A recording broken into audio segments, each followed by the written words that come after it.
بسم اللہ الرحمن الرحیم۔ السلام علیکم۔ افریقن بل فروگ ایسا خطرناک جانور ہے جس کی نظر ہمیشہ شکار کی تلاش میں ادھر ادھر دوڑتی رہتی ہے۔ افریقہ کی یہ خاص نسل دنیا کے بڑے مینڈکوں میں سے ایک ہے۔ ایک بڑے منہ اور جسم سے یہ جانور عام مینڈکوں سے کہیں زیادہ خطرناک ہے۔ کیڑے مکوڑوں سے لے کر پرندوں سمیت یہ سانپوں کو بھی مار سکتا ہے۔ آج کی ویڈیو میں ہم اس ہیرو جانور کی بات کرنے والے ہیں جو اپنے ٹارگٹ کو پانے کے لیے جان کی بازی تک لگا دیتا ہے۔ چلیے دیکھتے ہیں کہ دلدل کا راجہ کہلانے والا یہ شکاری آخر کیا کچھ کر سکتا ہے۔ افریقہ کے گرم علاقوں میں جہاں سال کے زیادہ تر مہینوں میں سوکھا رہتا ہے اور جہاں پودوں تک کا پنپنا مشکل ہوتا ہے، یہ وہاں جنم لیتے ہیں۔ افریقن بل فروگ اس طرح کے سخت موسم میں زندہ رہنے کے ماہر ہوتے ہیں جہاں پانی کی کمی سے باقی جانوروں کی جان جاتی ہے۔ وہاں یہ پانی کے ایمفیبینز اپنے آپ کو زمین میں دفنا لیتے ہیں تاکہ خود کو بچا سکیں۔ اس دوران یہ اپنے جسم پر سکن کی کئی تہیں بنا لیتے ہیں اور یہ ان کو کئی مہینوں تک خود کو زمین میں دبا کر رہنے کی طاقت دیتی ہے۔ کافی مہینوں تک یہ ایسی پوزیشن میں رہ کر بارش کا انتظار کرتے ہیں اور جیسے ہی بارش شروع ہوتی ہے یہ باہر آ جاتے ہیں۔ کئی مہینوں کی نیند سے بیدار ہونے کے بعد یہ سب سے پہلے شکار کی تلاش میں نکلتے ہیں اور اپنے راستے میں آنے والے ہر چھوٹے بڑے جانور کو کھانے کی کوشش کرتے ہیں۔ آپ کو بتا دیں کہ افریقن بل فروگ باقی مینڈکوں جیسے نہیں ہیں۔ لمبائی میں 8 سے 10 انچ تک بڑے یہ مینڈک وزن میں 2 کلو سے بھی زیادہ وزنی ہو سکتے ہیں۔ افریقن بل فروگ میں مادائیں نر کے مقابلے میں جسم اور وزن دونوں میں کم ہوتی ہیں۔ ان کو بل فروگ کہنے کی وجہ یہ ہے کہ بریڈنگ سیزن میں میلز الگ طرح کی آواز نکالتے ہیں جو کافی حد تک بل کی آواز سے ملتی جلتی ہے۔ اپنے نام کے علاوہ بل فروگ کو جنگل میں بہت ہی جارحانہ رویہ دکھانے کے طور پر جانا جاتا ہے۔ اپنے شکار کے وقت ان کا غرور دیکھنے کے لائق ہوتا ہے۔ بھوک لگنے پر یہ بنا انجام کے کسی بھی جانور کو کھانا شروع کر دیتے ہیں۔ ایک بڑے منہ کے ساتھ بل فروگ کے پاس ایک لمبی زبان بھی ہوتی ہے جس کی مدد سے وہ اپنے شکار کو اندر کھینچ لیتے ہیں۔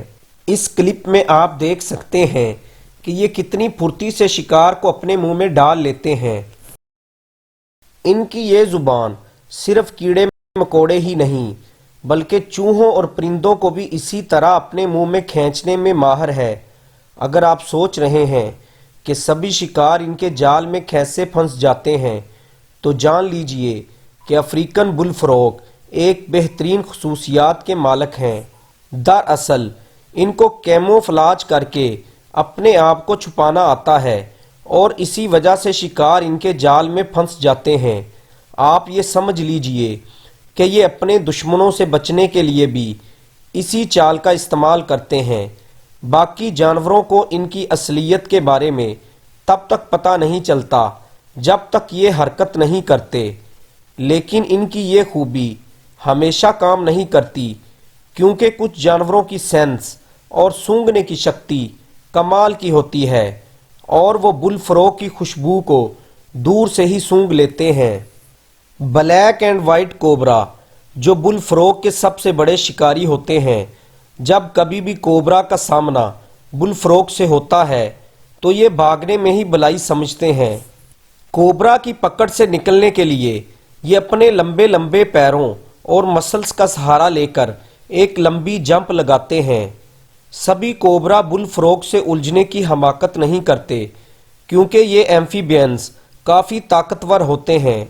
ان کی شکتی شالی جسم میں کمپلیکس مسلز ہوتے ہیں، خاص کر ان کی پیچھے کی ٹانگوں میں زبردست پاور ہوتی ہے جن کی مدد سے یہ کافی تیز سپیڈ اور فورس کے ساتھ یہ اپنے شکار پر ٹوٹ پڑتے ہیں۔ ان کی تیز رفتار پر باقی ایمفیبینز کو رد عمل دینے کا موقع ہی نہیں ملتا۔ بات کرتے ہیں اس جانور کے ڈھانچے کی تو بل فروگ کے اوپر والے جبڑے میں دانت ہوتے ہیں جو کہ زیادہ کارگر نہیں ہوتے، لیکن ان کے نچلے جبڑے میں 2 یا 3 بڑے تیز دانت ہوتے ہیں جو شکار کو گھائل کرنے کا کام کرتے ہیں۔ اس کے علاوہ ان کے پاس شکار کرنے کے لیے ہائی آئی ویژن بھی ہوتا ہے جو 360 ڈگری تک دیکھنے کی صلاحیت رکھتا ہے۔